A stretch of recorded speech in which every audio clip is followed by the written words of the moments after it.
Hello friends, welcome back to the channel Modern Basic Knowledge. Today our lecture is on pneumonia. What is pneumonia? Pneumonia is an infection in the lung tissue caused by microbes resulting in inflammation. मतलब क्या होता है, ये microbes जो होते हैं, micro organism जो होते हैं, उसके द्वारा इन्फेक्शन कोज होता है लंग टिश्यू के अंदर, जिसकी वजह से इन्फ्लामेशन हो जाता है और इन्फ्लामेशन होने की वजह से वहाँ पे वाटर फील्ड हो जाता है लंग्स के अंदर, ठीक है ना। और उसकी वजह से क्या होता है कि वाटर जो होता है वो हार्डर टू ब्रीथ कर देता है और ड्यूरिंग इनहेलेशन एयर जो होती है वो हमारे लंग्स में पहुंचती है। नॉर्मल फिजियोलॉजी हम देखते हैं और ट्रैवल करते हुए ट्रैकिया से और फिर वो पहुंचती है ब्रोंकाई में और फिर ब्रोंकियोल्स में और फिर फाइनली एल्वियोलाई में पहुंचती है। एल्वियोलाई जो होती है स्पेस होता है जहाँ पे गैसें एक्सचेंज होता है नॉर्मल, और एल्वियोलाई जो होती है वो टीनी एयर शैक होते हैं जो हमारे टीनी क्लम्प्स ऑफ ग्रेप्स की तरह दिखते हैं और रैप्टअप होते हैं इन नेट ऑफ कैपिलरीज में। कुछ इस तरह से नेट ऑफ कैपिलरीज जो होती है आर्टरीज वेन्स से इससे रैप्ड अप रहते हैं। This is where the majority of the gas exchange happen in the lung. यहाँ पे मेजॉरिटी ऑफ द गैस जो होती है यहाँ पे एक्सचेंज होती रहती है लंग्स के अंदर। इसके साथ साथ एयर जो होती है हम कॉन्स्टेंटली ब्रीथ करते रहते हैं अदर स्टफ को भी एयर के साथ साथ, जैसे कि माइक्रोब्स को भी हम ब्रीथ करते रहते हैं, ठीक है। और इन माइक्रोब्स से हमें प्रिवेंट करने के लिए हमारे बॉडी के अंदर फिजिकल मैकेनिज्म प्रेजेंट होता है और मैकेनिकल टेक्निक्स होती है, जैसे कि कफिंग होती है। सेकेंड होती है म्यूकोसिलरी एक्सिलेटर होते हैं। कुछ इस तरह से ये होते हैं, जैसे कि कोई भी माइक्रोब्स यहाँ पे एंट्री हुई है तो ये म्यूकस प्रोड्यूस करके उसको बाहर पहुंचा देते हैं कफिंग प्रोसेस से, ठीक है। फाइनली माइक्रोफेजेस प्रेजेंट होते हैं एल्वियोलाई के अंदर जो नेस्टेड डीप प्रेजेंट होते हैं एल्वियोलाई के अंदर और रेडी रहते हैं ये डिस्ट्रॉय करने के लिए माइक्रोब्स को ये डिस्ट्रॉय कर देते हैं। लेकिन समटाइम्स क्या होता है, पर्टिकुलर नेस्टिव माइक्रोब जो होते हैं वो सक्सीड हो जाते हैं कोलोनाइजिंग करने के लिए माइक्रो ब्रोंकियोल्स को और एल्वियोलाई को, जिसकी वजह से क्या होता है निमोनिया वहाँ पे कोज हो जाता है। इन्फेक्शन वहाँ पे पहले इन्फ्लामेशन होगा, वाटर फील्ड होगा और वहाँ पे निमोनिया हो जाएगा, ठीक है। तो निमोनिया के मेन फंक्शंस मतलब मेन सिम्टम हम देख के कैसे बताएंगे, जैसे कि लंग्स जो होंगे हार्डर हो जाते हैं, ठीक है।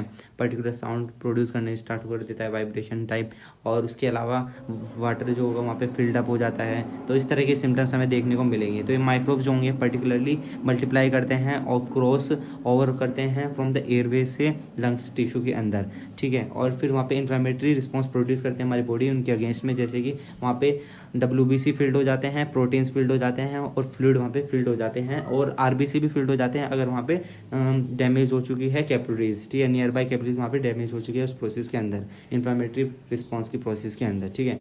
और उसके साथ साथ वहाँ पे हम देखते हैं कि निमोनिया जो कोज करते हैं वो different type of microbes present होते हैं, जैसे कि निमोनिया जो कोज करते हैं वायरस और बैक्टीरिया भी कर सकते हैं, ठीक है। फंजाई भी कर सकते हैं और माइको बैक्टीरिया भी वहाँ पे कोज कर सकते हैं, ठीक है। माइको बैक्टीरिया स्पेशल क्लास होती है, ठीक है। माइको क्यों बोले गए, फंजी लाइक स्लो ग्रोइंग होती है, ठीक है। और उसके साथ साथ वायरस और बैक्टीरिया भी कोज करते हैं। तो हम नॉर्मल एडल्ट के अंदर वायरस और बैक्टीरिया, नॉर्मल बैक्टीरिया जो होंगे जो कोज करते हैं निमोनिया को, वो हम पढ़ते हैं इन्फ्लुएंजा होता है, ठीक है, जिसको फ्लू भी बोलते हैं, ठीक है, वायरस के अंदर।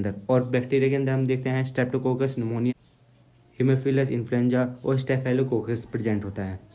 उसके साथ साथ अनयूजुअल बैक्टीरिया होते हैं, जैसे कि माइकोप्लाज्मा निमोनिया होता है, क्लैमोडिया निमोनिया होता है और लेगिनेला निमोनिया फिला होता है, ठीक। तो जो अनयूजुअल बैक्टीरिया होते हैं इनके पास सेल वॉल नहीं होती है और ये जाने जाते हैं एटिपिकल, ठीक है। ये वॉकिंग निमोनिया इनको बोला जाता है, ठीक है। और जो ये एटिपिकल और वॉकिंग निमोनिया होते हैं इनके भी वैग्यू सिम्टम्स प्रेजेंट होते हैं, जैसे कि फटीग ये प्रोड्यूस करते हैं बॉडी के अंदर, ठीक है। इसके साथ हम देखते हैं इंडिविजुअल जिनको नॉर्मल इम्यून सिस्टम जो है इनका वीक है, ठीक है। तो वहाँ पे फंजाई जो होती है वो रेयर कोज ऑफ निमोनिया कोज करती है निमोनिया को, ठीक है, फंजाई। अगर ये पर्टिकुलरली नॉर्मल पर्सन के अंदर कोज नहीं करेगी, जिनकी इम्यून सिस्टम वीक होती है उनको ये कोज करती है और ये ऑफन रीजनल होते हैं, मतलब एक पर्टिकुलर रीजन में प्रेजेंट होती है। जैसे कि हम देखते हैं कोकिडिया डायमोमाइकोसिस होती है, जैसे in California and south west, which can remember, हम इसको रिमेंबर कर सकते हैं CC, क्योंकि कोकाई जो होता है उसमें भी C आता है और कैलिफोर्निया में भी C आता है, CC हम इसको रिमेंबर कर सकते हैं।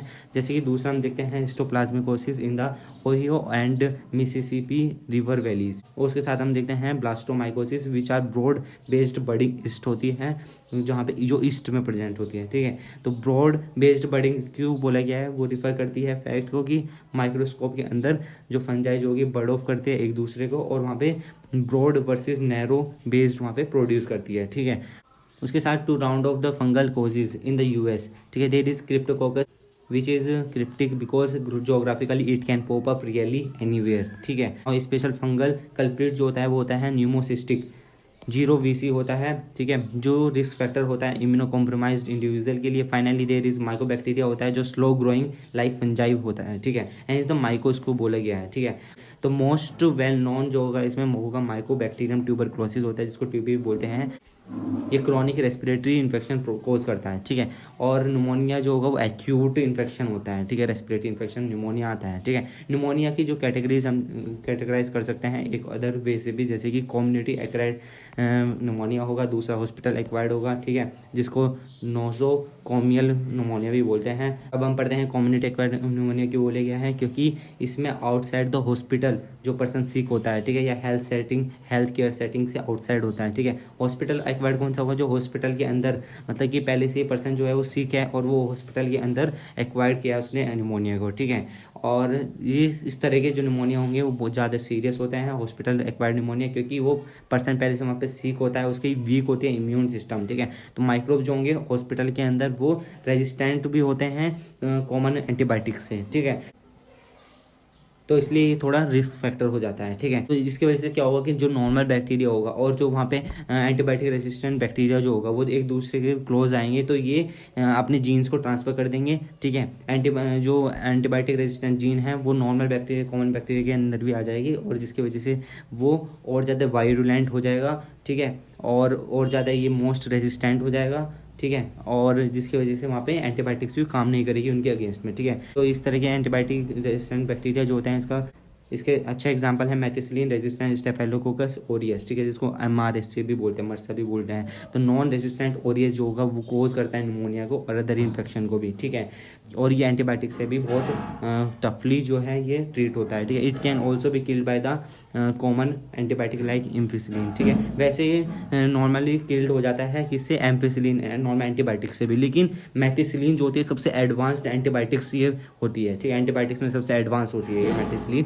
तो फाइनल इससे भी इस एंटीबायोटिक जो मेथिसिलिन है इससे भी रेजिस्टेंट हो जाएगा स्टेफिलोकोकस ओरियस, ठीक है। तो मर्सा कंडीशन वहाँ पे प्रोड्यूस हो जाती है, ठीक है। तो जो मर्सा होती है मेथिसिलिन रेजिस्टेंट स्टेफिलोकोकस ओरियस जो होती है ये रेजिस्टेंट होती है बहुत ज़्यादा एंटीबायोटिक से, क्योंकि मेथिसिलिन सबसे एडवांस है, इसी से ही रेजिस्टेंट हो चुकी है, ठीक है। जब कितने सारे एंटीबायोटिक से रेजिस्टेंट हो जाते हैं बैक्टीरिया तो डॉक्टर जो होता है मेथिसिलिन देता है। तो मेथिसिलिन से भी अगर रेजिस्टेंट हो चुकी है तो हार्डर हो जाता है उसको ट्रीट करना, ठीक है, क्योंकि फाइनल एडवांस एंटीबायोटिक हमारे पास होती है मेथिसिलिन होती है, ठीक है।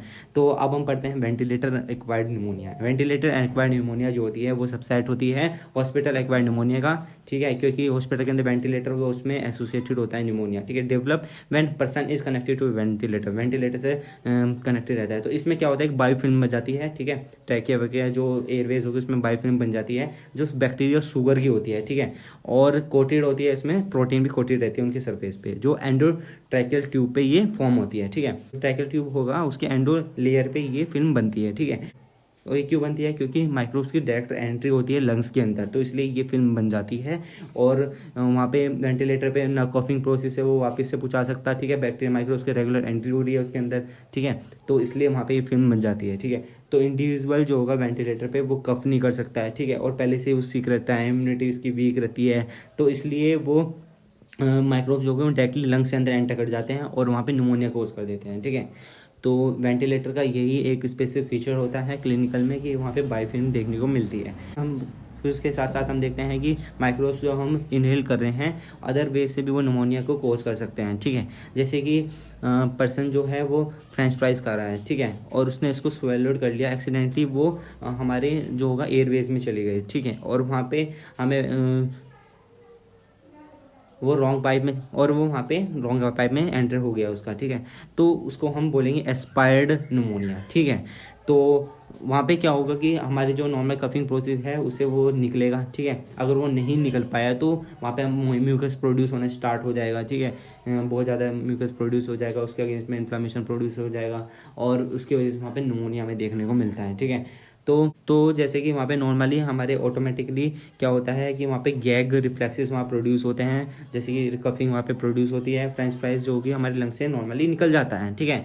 लेकिन अगर हमारी इम्यूनिटी जो होगी वो कॉम्प्रोमाइज्ड है, ठीक है, जैसे कि ड्रग्स एल्कोहल कोई लेता है, ब्रेन इंजरी हुई है कि माइंड से हमारे सिग्नल कफिंग रिफ्लेक्स का सिग्नल नहीं आया है, स्वेलोइंग इशू कुछ है, तो वहाँ पे कॉम्प्रोमाइज़ जो है हमारी जो सिस्टम है वो कॉम्प्रोमाइज़ है, तो गैग रिफ्लेक्स जो अच्छे से नहीं हो पाएगा और जिसकी वजह से वहाँ पे फ्रेंच फ्राइज जो है वो बाहर नहीं निकल पाएगी, ठीक है, लोअर एरियाज में ही वो रह जाएगी वहाँ पे, और इसके वजह से वो और हमें को और उसके साथ साथ फ्रेंच फ्राइज जो होती है वो स्ट्राइल नहीं होती है, ठीक है, उसे में माइक्रोब्स भी वहाँ पे उसमें अटैच होते हैं, तो इसकी वजह से वो वहाँ पे स्टक हो जाएगी और वहाँ पे जो होगा इन्फेक्शन वहाँ पे प्रोड्यूस करेगी, इन्फ्लेमेशन होगा और निमोनिया वहाँ पे देखने को मिलेगा, ठीक है, एस्पायर्ड निमोनिया इसको बोलते हैं, ठीक है। साथ में एक और निमोनिया में प्रेजेंट होता है जिसको बोलते हैं ब्रोंको निमोनिया, ठीक है। अदर वे से भी हम मतलब निमोनिया को कैटेगराइज कर सकते हैं, जैसे कि ब्रोंको निमोनिया हो गया, ठीक है, लो ब्लड निमोनिया होगा। तो ब्रोंकोनिमोनिया में क्या होता है कि इसमें पूरे पूरे लंग्स जो हो गए वो इन्फेक्शन रहते हैं और पूरे पूरे ब्रोंकियोल्स और एल्वियोलाई में इन्फ्लेमेशन देखने को मिलता है, ठीक है। तो इसको एटिपिकल और इंटरस्टिशियल निमोनिया एक तरह दूसरे तरह का होता है, इसमें इन्फेक्शन जो होगा जस्ट इंटरस्टिशियम में प्रेजेंट होगा, ठीक है, एल्वियोलाई के जो बाहर इंटरस्टिशियम प्रेजेंट होता है, ठीक है, आउटसाइड द एल्वियोलाई इंटरस्टिशियम के अंदर ये प्रेजेंट होता है। और फिर तीसरा टाइप का निमोनिया जो होता है वो होता है लोबार निमोनिया, इसमें क्या होगा कंप्लीट कंसोलिडेशन होता है whole lobes of the lungs का, ठीक है, जैसे कि पूरे का पूरा एक लोब जो हो गया, ठीक है, अपर लोब लोअर लोब जो होंगे, तो जैसे कि लेफ्ट लोब जो होंगे 2 होते हैं, राइट जो होते हैं वो 3 होते हैं, तो लेफ्ट लोब में लोअर पार्ट में यहाँ पे निमोनिया देखने को मिल रहा है, ठीक है। तो इस तरह से कोई भी एक पर्टिकुलर लोब में देखने को मिलता है। तो वास्ट मेजोरिटी जो होती है लोबार निमोनिया की वो कोज्ड होती है स्ट्रेप्टोकोकस निमोनिया से, ठीक है। तो लोबार निमोनिया जो होगा वो हैपन हो सकता है स्टेजेस में, जैसे कि स्टेजेस पहला स्टेज आता है कंजेशन का, ठीक है, कंजेशन जो होती है वो फर्स्ट और सेकंड डेज होती है, ठीक है। इसमें क्या होता है कि जो ब्लड वेसल्स होती हैं और एल्वियोलाई जो होती है वो एक्सेसिव फ्लूइड उसमें भरना स्टार्ट हो जाता है, ठीक है। सेकंड होती है रेड हेपेटाइजेशन, रेड हेपेटाइजेशन जो कि 3rd और 4th डे होती है, इसमें एक्सुगेट जो होते हैं जैसे कि वहाँ पे आरबीसी न्यूट्रोफिल्स फिब्रिन जो होंगे एयर स्पेसिस में फिल्ड होने स्टार्ट हो जाते हैं और इसको सॉलिड बना देते हैं, ठीक है। तो इसलिए यहाँ पे हेपेटाइजेशन वर्ड यूज़ किया गया है क्योंकि वो लीवर लाइक अपीयरेंस वहाँ पे देखने को मिलता है, रेडिश ब्राउन कलर जो होता है लीवर का वो वहाँ पे देखने को मिलता है एक्सुडेट की वजह से, आरबीसी न्यूट्रोफिल्स फिब्रिन की वजह से। 3rd स्टेज जो होती है वो ग्रे हेपेटाइजेशन इसको बोलते हैं, जो 5th से 7th डे में होती है। इस स्टेज में क्या होता है लंग्स जो होती है फिल्म रहेगी, इसलिए इसको हेपेटाइजेशन बोला गया है, लेकिन वो उसका डिस्कलेशन हो गया है, ठीक है, क्योंकि आरबीसी जो होंगे वे ब्रेक डाउन होने स्टार्ट हो जाएंगे, एक्सुडेट जो होंगे वहाँ पे ब्रेक डाउन होने स्टार्ट हो जाएंगे, इसलिए उसका कलर रेड से ग्रे हो जाएगा, ठीक है। तो कलर जो होगा चेंज होने की वजह से वो होगा ग्रे हेपेटाइजेशन, ठीक है। लास्ट स्टेज जो होगी रिजोल्यूशन होती है जो डे 8 से 3rd वीक तक होती है, और इस स्टेज में क्या होता है एक्सुडेट जो होंगे वो डाइजेस्टेड होते हैं, एंजाइम से डाइजेस्टेड हो जाते हैं और माइक्रोफेजेस जो होंगे इसको इंडाइजेस्ट कर लेते हैं और कप्ड अप वहाँ पे प्रोसेस हो जाती है, तो नॉर्मल रिजोल्यूशन वहाँ पे हो जाता है, रिस्टोर्ड हो जाता है सारा मैकेनिज्म। तो फाइनली अब हम देखते हैं सिम्टम्स हमें निमोनिया में देखने को मिलेंगे, जैसे कि डिस्निया देखने को मिलेगा, ठीक है, शॉर्टनेस ऑफ ब्रीथ जिसको बोलते हैं, चेस्ट पेन देखने को मिलेगा, प्रोडक्टिव कफ आएगा, ठीक है, कफ तो आएगा, साथ में ब्लडी स्प्यूटम और पस भी वहाँ पे देखने को मिल सकता है, ठीक है। हम एक सिम्टम हमें देखने को मिलेंगे जैसे कि फटीग, मतलब पूरी बॉडी के अंदर जो हमें सिस्टम देखने को मिलेगा सिम्टम देखने को मिलेगा वो होगा फटीग और फीवर देखने को मिलेगा।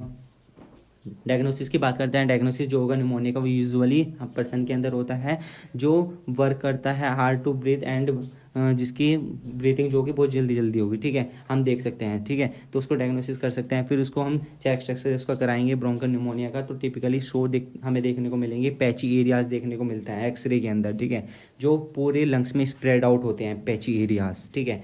तो एटिपिकल और इंटरस्टिशियल निमोनिया में क्या देखने को मिलेगा डायग्नोसिस में कि जो पैटर्न जो होगा वो स्प्रेड आउट होता है लंग्स में, पूरे लंग्स में, और कंसंट्रेटेड होता है पर हाइलम रीजन के अंदर, ठीक है, और रेटिकुलर की वो तरह वो दिखेगा, मतलब कि वहाँ पे मोर लाइन स्पेस्ड ओपेसिटीज़ वहाँ पे देखने को मिलेगी चेस्ट एक्सरे के अंदर, ठीक है।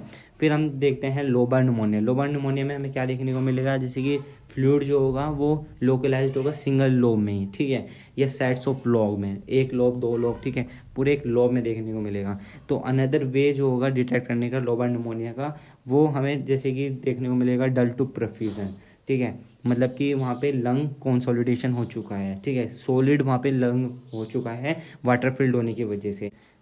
साथ में वहाँ पे क्या होगा टेक्टाइल वोकल फर्मिटस, ठीक है, इसमें क्या होता है टेक्टाइल फर्मिटिस वहाँ पे होगा जो मतलब हमें वाइब्रेशंस वहाँ पे साउंड हमें प्रोड्यूस होगी, ठीक है, स्टेथोस्कोप से हम देखते हैं तो पर्सन्स के चेस्ट में हम देखेंगे, ठीक है, और बैक में, ठीक है, रिपीटेड सर्टेन फ्रेजेस में देखने को मिलती है वाइब्रेशंस, ठीक है।